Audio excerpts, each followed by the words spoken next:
자영업자 수가 빠르게 늘어서 그 수가 700만 명에 이르는데요. 올 10월 50대 이상 자영업자가 300만 명을 넘어서며 자영업자 대출이 해마다 10조 원씩 급증하면서 우리 경제에 큰 부담이 되고 있습니다. 요즘 경기 침체에 자영업 폐업이 잇따르고 있는데요. 폐업을 하는 자영업자 10명 가운데 4명은 음식점업이나 소매업을 운영한 것으로 나타났습니다.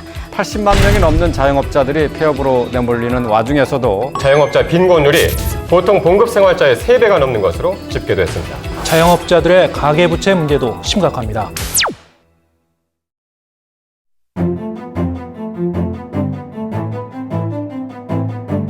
탄탄대로는 아니었지만 봉급 생활자의 삶은 그런대로 살만했습니다. 하지만 퇴직과 함께 결국은 만나게 되는 막다른 길. 어쩔 수 없이 새로운 선택 앞에 서게 됩니다.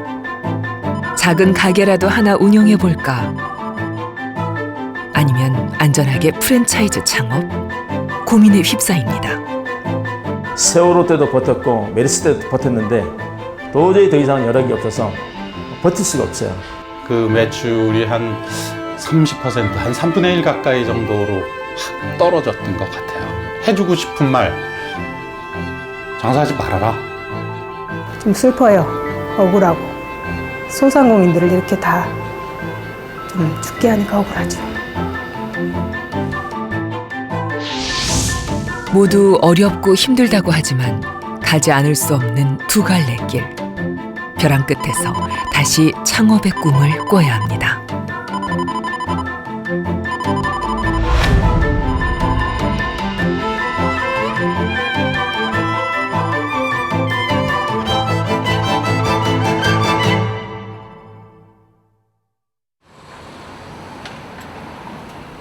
특별할 거 없어 보이는 서울의 한 골목 상권.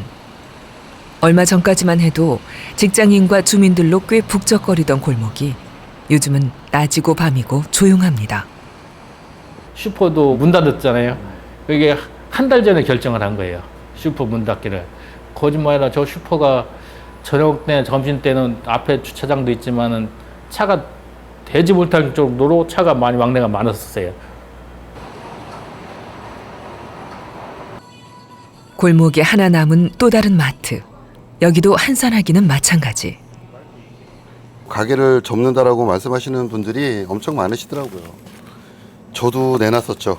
옆집 같은 경우에는 폐점한 지 한 20일 정도 됐는데 그쪽 같은 경우에는 저보다 규모가 커요. 매장 규모가 한 50평 정도가 더 크다 보니까 그리고 인원도 많고 그러다 보니까 거기에 따른 부대 비용을 감당을 못 하신 거죠. 폐업도 만만치는 않은 일이라 몸집을 줄여가며 근근히 버팁니다. 매출이 안 나와서 뺐습니다. 정리폰 아예 빼셨어요? 네. 그렇게 지금 품목도 막 없애시고 계시고. 그렇죠. 그러니까 이제 최소로 줄이는 중이죠. 매장을 줄이는 데까지 줄이고 제가 이 동네 들어온 지가 지금 9년 됐거든요.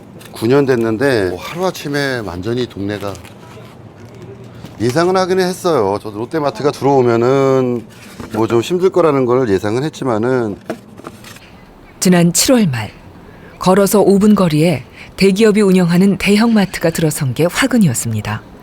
그 후로 한 달 반 상권 하나가 순식간에 쓰러져 버린 겁니다. 안에 들어가면 커피숍 있죠. 그다음에 제과점 있죠. 뭐 식당도 식당 코너 있죠. 저게 할인점이 아니라 뭐 동네를 완전 망가뜨리는 그런 거죠.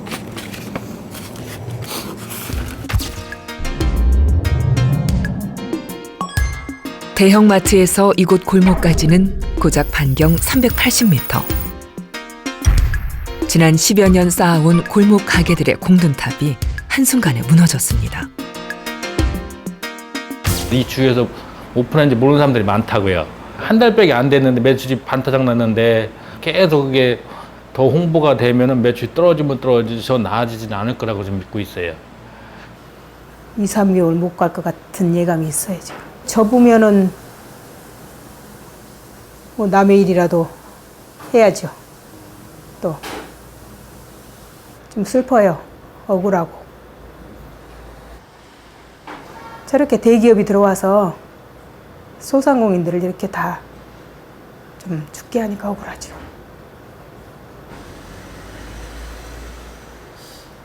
며칠 후 문을 닫은 마트 주인이 인터뷰에 응하겠다고 연락을 해왔습니다. 마트 운영만 20년 가까이 한 엄태수 씨. 10년 장사에 마무리 정산을 하고 있습니다. 많이 버티고 있었는데 세월호 때도 버텼고 메르스 때도 버텼는데 아주 진짜 대기업이 저렇게 큰 게 들어오니까 도저히 더 이상 여력이 없어서 버틸 수가 없어요. 뭐 오픈하자마자 그 매출이 반으로 감소하는 그런 현상이 생기고 뭐 더 이상 회복 기회도 안 보이고 뭐 하면 할수록 이제 손해가 눈에 보이니까 도저히 끌어갈 수 없어서 어쩔 수 없는 상황에서 이제 정리하게 된 거죠. 18살에 무일푼으로 상경해 번듯한 마트 사장님이 되기까지 고생이 고생인 줄 모르고 살았다는 엄태수 씨. 업장이 무너지는 건 돈 때문만이 아닙니다. 저는 이거 폐업을 안 하려고 했었어요. 안 하려고 했었는데 장사는 그만두더라도 사업자는 가지고 있어야겠다 싶었는데 직원들이 다 그만두잖아요. 내가 어떻게 해줄 수도 있는 문제도 아니고 그래서 이제 폐업을 하면 직원들이 실업급여를 다 받을 수 있겠더라고요. 다 알아보니까.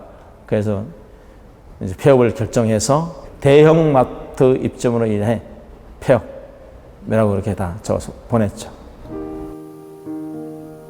마트 직원이 22명.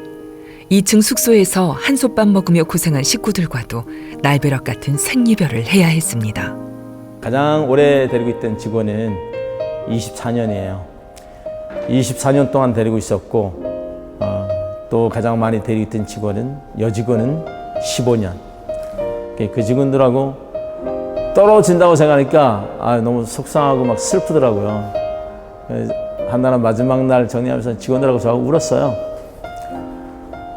그래서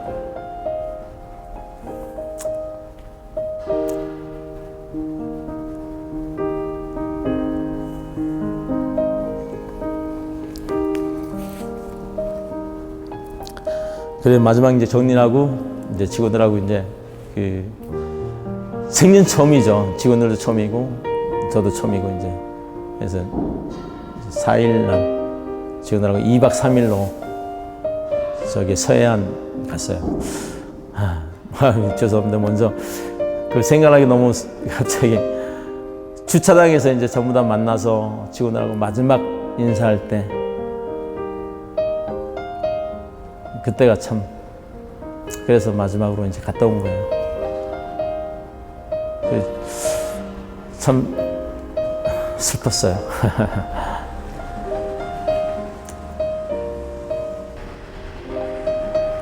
직원들 가족까지 합하면 대략 80여 명. 거대한 힘 앞에 속수무책으로 당해야 한다는 게 억울합니다. 제가 인터뷰에 응하게 된 것도 그거예요. 제가 인터뷰에 응하게 된 것도 그거예요. 구에다 민원 넣어놓고 단체로 해서 구에다 큰 대형마트들이 하게 되면 오픈 안 했었어요. 큰 대형마트들이 저는 어떻게 그 돌아는지 자신은 몰라요. 모르는데 대형 업체가 저는 어떻게 그 돌아는지 들어오는 바람에 대형 업체가 굉장히 많은 사람들이 피해를 보고 있어요. 그거는 뭐 이 골목까지 들어오는 바람에 실제로 겪어보지 않은 사람들은 몰라요. 정말 굉장히 많은 사람들이 피해를 보고 있어요. 다른 나라처럼 진짜 거리 제한제가 있어가지고 아예 못 들어오게 한다든가 뭐 그런 게 있어야 되는데 아예 뭐 그런 게 없고 누구라도 뭐 사업자만 되면 교체되게끔 그렇게 법이 돼 있으니까 지금 그게 이 상권이 이 골목 상권 자체가 다 무너지게 되면 경제도 죽잖아요. 마찬가지 안 좋잖아요. 이 골목 상권 자체가 다 무너지게 되면 경제도 죽잖아요. 마찬가지 안 좋잖아요. 풀뿌리 경제를 보호하고 살릴 방법은 없을까? 현재 대형마트가 건축 허가를 받으려면 주변 지역의 상권 영향평가를 받아야 합니다. 그런데 이 영향평가를 누가 하느냐가 문제입니다. 그런 상권 영향평가를 누가 하는가 하면은 바로 당사자가 하게 됩니다. 이런 과정이 이제 소상공인들이 볼 때는 편파적일 가능성이 크다. 그래서 저거는 뭔가 객관적인 뭐 정부가 하든가 뭐 이게 아니고 당사자가 지금 하고 있던 거에 대해서 문제제기를 하고 있습니다. 그래서 그런 것들은 사실 좀 앞으로 개선이 필요하다고 보고요.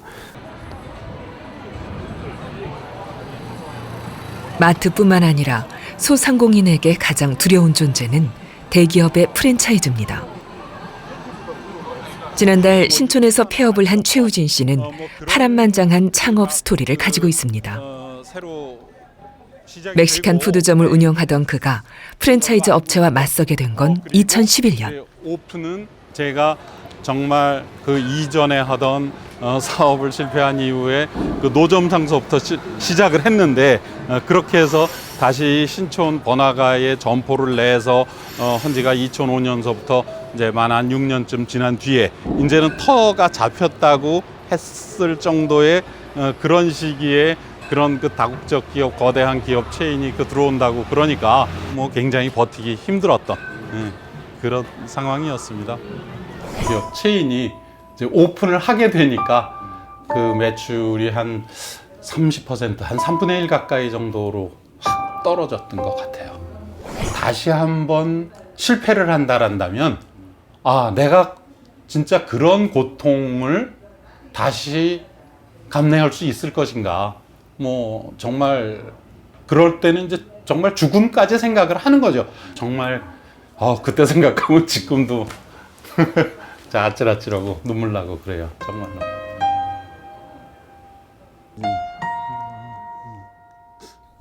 IT 산업에 뛰어들었다 모든 걸 잃었던 최우진 씨.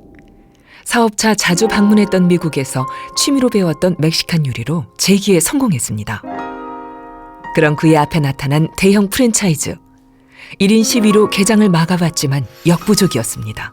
그 당시에 그런 그 유통산업 발전법이라든가 뭐 중소소상공인 보호 뭐 이제 이런 이슈들 때문에 그 국회에서도 뭐 그런 그 움직임이 굉장히 있었고 그런 활동을 그 주도 하시는 국회의원 분들한테 제가 이제 그런 그 자료들을 쭉 만들어서 이메일도 보내고 열심히 했었는데 결론부터 말씀드리자면 아무런 반응이 없더라고요. 회신이 없더라고요.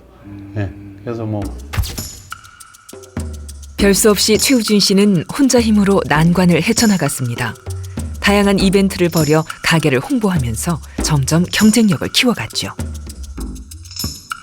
열심히 한 덕인지 2011년 프랜차이즈가 문을 닫았습니다. 한마디로 골목 신화였습니다. 그러나 올해 그 프랜차이즈가 다시 문을 열면서 신화의 주인공은 무릎을 꿇어야 했습니다. 제일 큰 거는 결국은 이제 뭐 그렇게 싸우고 뭐 해가면서 살아남았었지만 결국에는 또 실패를 결국은 한 거다. 이제 뭐 그런 생각이 제일 크고요. 장사를 계속해 봐야 그 손해, 적자만 더 커질 따름이고 뭐 다시 그거를 갖다가 복구할 수 있는 가능성은 정말 거의 없다고 보는 거예요. 또 이번에도 그 손해를 보면서 가게를 정리를 했는데 자 그러면은 지금 다시 뭐 해주고 싶은 말 장사하지 말아라. 뭐 그 말밖에 없는 거죠. 못한다. 안양시의 한 서점. 역사가 50년이 넘는 이 지역 터줏대감 역시 10년 넘게 대기업 서점과 대치 중입니다. 2005년 대기업 서점이 들어섰고 올해 그 자리에 또 다른 대기업 서점이 들어올 예정이었습니다. 본사에도 찾아가고 전화도 하고 그래서 설득도 하고 부탁도 하고 애걸도 하고 그렇게 했죠. 예. 제발 들어오지 말아달라고. 예. 이대로 뭐 무너질 수는 없고 뭐든지 해봐야겠다. 그래서 1인 시위를 시작한 거죠. 현재는 들어오려던 대형 서점이 입점을 보류한 상태. 하지만 가업을 이은 전창민 씨는 언제까지 버틸 수 있을지 막막합니다. 2016년 창업자 수는 110만여 명. 그 전해에 비해 3만 2천여 명 늘었습니다. 반면 창업자에 비해 폐업 자영업자 수는 현격히 높아졌습니다. 1년 사이 10만여 명이나 늘어난 수치. 전체 우리나라의 중소기업들이 보면은 한 350만 개 가까이 되는데 거기에 한 300만 배가 좀 넘게가 거의 소상공인이라는 거죠. 우리 경제에서 일단 일자리도 그렇고 여러 가지 측면에서 가장 그 기여도가 있고 이런 소상공인들이 이제 만약에 무너진다고 이제 가정을 하게 되면은 우리 경제가 그러면은 이들이 무너질 경우에 이들이 그러면 어디서 일자리를 얻을 거냐 이런 문제입니다. 청중장년 쪽에 이런 일자리까지 없어지는 문제가 발생됐을 경우에는 정부가 떠안아야 될 책임은 너무 커질 수밖에 없고 그건 결국에는 국민 부담이 될 수밖에 없다고 보는 겁니다. 대기업 프랜차이즈가 소상공인에게 위협으로 다가오는 건 임대료를 쥐락펴락하기 때문이기도 합니다. 소위 말하는 젠트리피케이션 때문에 쫓겨난 경험이 있는 한 카페 주인은 이 현상을 위태롭게 바라봅니다. 저는 서클이라고 표현하거든요. 원이라고 생각하는데 싼 임대료가 있는 곳을 찾아서 이렇게 무리를 지어서 있으면은 이렇게 카페나 이런 것들이 상업이 시작되고요. 거기 이제 또 사람들이 한둘이 모이니까 이제 점점 이제 상업 지구화 되겠죠. 술집이나 뭐 편의점이나 이런 이제 상업 지구화 되고 그것이 다음 순서가 거대 기업들, 스타벅스나 무슨 나이키나 뭐 이런 것들이 많습니다. 거대 기업들 이런 것이 들어오고 그 기업들이 거대한 임대료를 주면서 그곳에 지키고 있다가 그 양반들이 빠지는 순간 거기는 이제 공동화되기 시작합니다. 근데 이제 가장 큰 문제가 이 순환하는 그 서클이 원이 점점 작아지고 있어요. 그러니까 예전에는 20년 걸렸는데 한 바퀴 도는 게 지금 상수동 같은 경우는 거의 5년밖에 안 걸렸어요. 대기업의 물량 공세에 밀리고 임대료에 밀려 소상공인들이 도시의 피난민이 되었습니다. 개발에 밀려 아현동에서 경의선 숲길에 자리를 잡은 포장마차. 이곳 역시 대기업 진출을 두려워하고 있습니다. 시에서 이거를 이제 운영을 할 때 어떻게 운영했냐면은 이제 여기 청년들 뭐 이런데 사람들이 와서 장사할 수 있게끔 이걸 한 거예요. 그랬는데 2016년도에 이것이 임대차 계약을 했다 해갖고 2016년도에 재계약을 안 한 거예요. 그래갖고 2015년 말서부터 여기 이 공간들을 다 내보낸 거예요. 언제쯤이면 마음 편히 장사하는 날이 올까요? 어둠보다 짙은 소상공인의 시름이 도시를 덮습니다.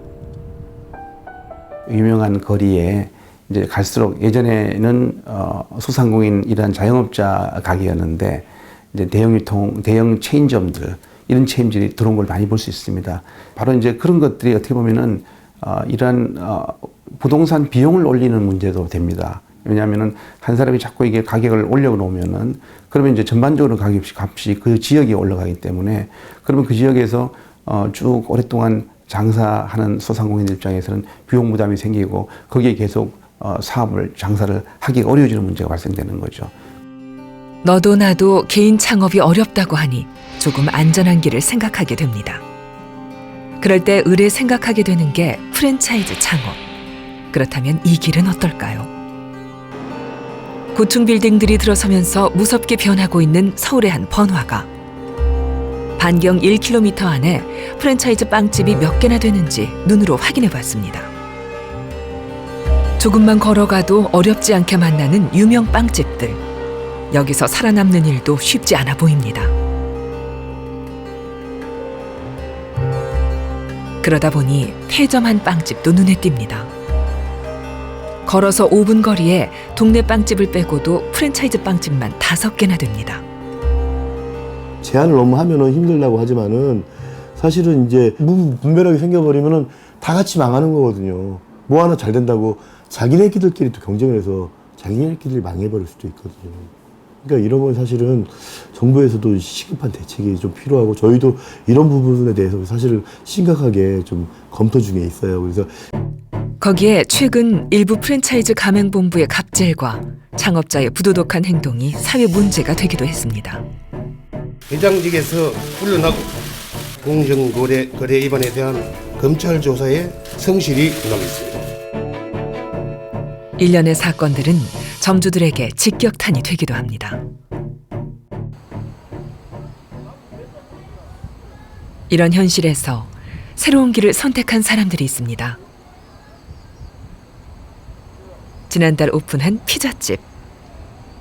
해갖고 하나씩 분량해갖고 크림하고 토마토 하나씩 할 것 같은데. 개점을 앞두고 주방에 모인 사람들은 모두 다른 지점 주인들. 함께 메뉴를 개발 중입니다. 네.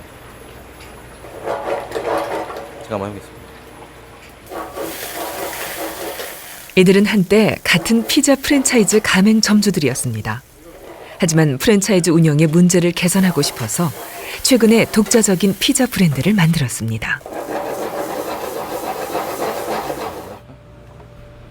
처음엔 가맹본부의 보복 출점으로 피해를 당하기도 했지만 꿋꿋이 버텨 현재 전국에 매장이 10개가 넘었습니다. 네.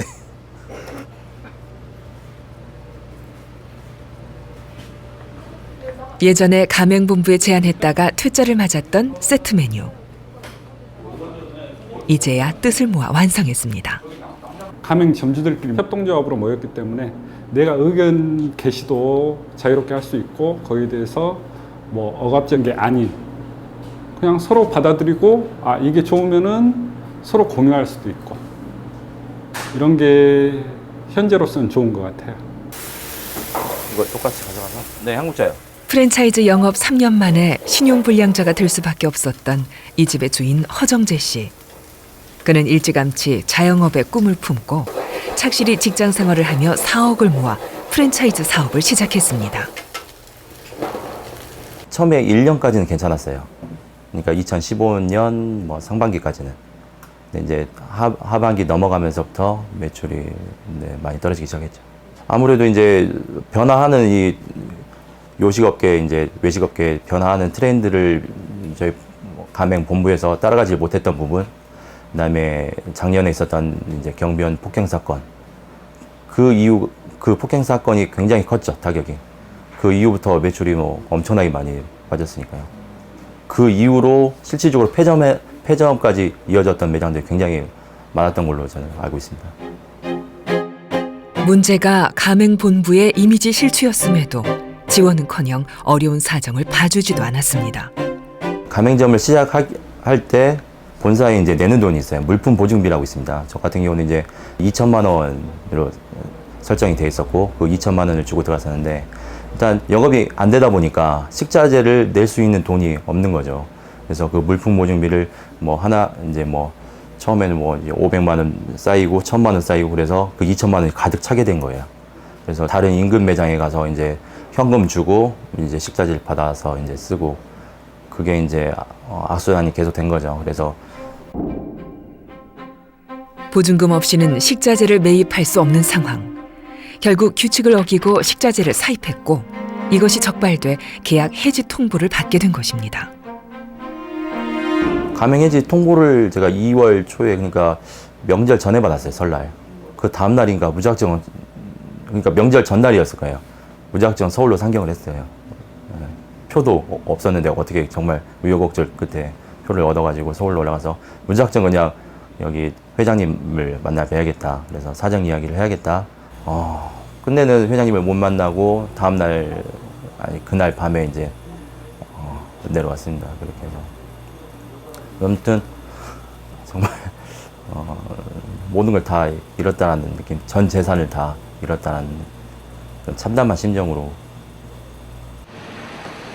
사업이 잘 되는 매장의 경우엔 또 다른 이유로 본사와 갈등을 일으키기도 하는데요. 처음 시작할 때는 배달만 하는 매장이 있었어요. 10평 정도에서. 근데 이제 막 잘 되고 하니까 이제 좀 큰 데로 옮기셔라. 그래서 아니 지금 장사 잘 되는데 굳이 옮겨야 되냐. 그래서 뭐 이제 재계약도 있으니 이제 우리 피자는 이런 컨셉으로 갈 겁니다. 그래서 그거 좀 연기를 해주면 안 되겠냐. 어차피 돈 주고 산 건데 이것도 돈이 초반 비용이 들어가는데 그렇게 생각하시고 뭐 그렇게 하실 거면 딴 거 알아보셔라. 뭐 이런 식으로. 그러면 같이 못 하시네요. 뭐 이런 식으로 딱 말씀을 그쪽에서 하죠, 본사에서.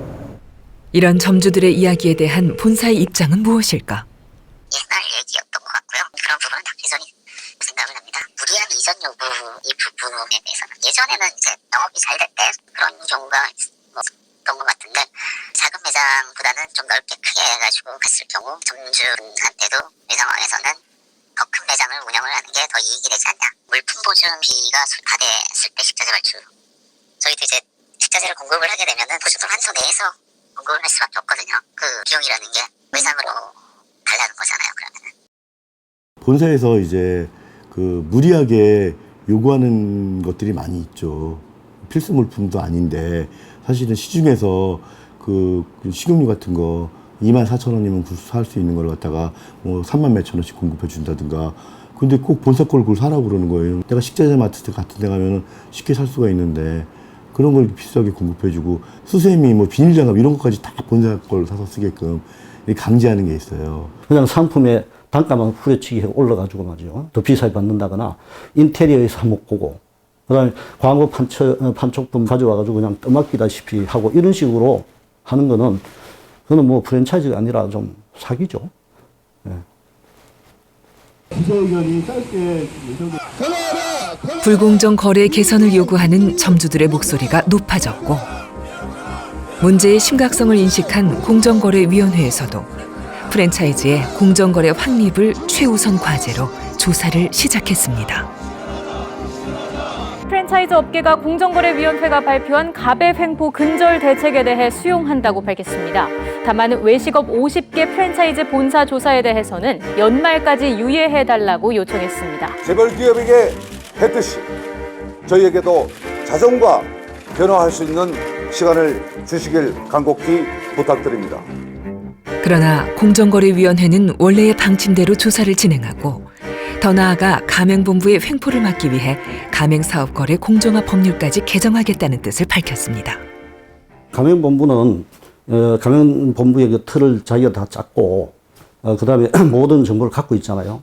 그런데 가맹점제 희망자들은 아무 정보가 없습니다. 대부분 처음에 가입할 이런 경우에는 그런 어떤 사전 정보도 없고 이러기 때문에 불리한 입장이 있고 근데 이게 가불관계로 가서는 안 돼요. 프랜차이즈는 결혼과 같이 이렇게 비유하는 경우가 있습니다. 결혼을 잘하면 서로 상생하고 하는데 결혼 못하게 되면은 평생 동안 이제 트러블을 갖고 살아야 되듯이 가맹본부하고 가맹점이 상생을 하고 고도이가 협조를 해야 돼요. 그게 본질입니다. 현재 자영업과 관련돼 발의된 법안이 총 48건, 철회되거나 폐기된 5건을 제외하고 43건이 계류 중입니다. 그중에서도 우선순위에 올라있는 가맹사업의 공정화 관련 법안 역시 34건이 계류 중입니다. 이처럼 소상공인의 절박함에 비해 법 개정이 더딘 이유가 뭘까요? 가맹사업법 개정안이 한 34건 정도가 현재 국회에 계류 중인데요. 법안심사소위원회에서 위원 한 사람만 그 법안의 통과에 대해서 반대를 하면은 사실상 지금 상임위 통과가 어렵게 되는 봉쇄되는 그러한 지금 현실이기 때문인데요. 이러한 본사의 갑질 문제는 사실 경제적인 부분을 넘어서 사실은 우리 가맹점주들의 생존권까지 위협할 수 있는 굉장히 심각한 사안이라고 보고 있고요. 우리 사회의 정의를 위해서도 이 부분은 반드시 우리 모두가 해결해야 될 과제라고 생각합니다. 약육강식의 거대한 틀 안에서 소상공인들은 스스로의 힘으로 버텼습니다. 때로는 카페를 살리는 일에 손님들이 직접 나서기도 했고 그것이 새로운 카페 문화를 만들기도 했습니다. 이제 넉넉고 있으면 안 되겠다고 손님들이 되게 자발적으로 도움을 주셨어요. 같이 움직이자. 그래서 손님들이랑 같이 대책회의도 하고 손님들이 할 수 있는 일, 우리가 할 수 있는 일 그런 것들을 구분지어서 활동하기도 하고 했었습니다. 때로는 프랜차이즈 업체와 경쟁하기 위해 출혈을 감수하면서 가격 경쟁과 서비스 경쟁으로 눈물겨운 신화를 쓰기도 했죠.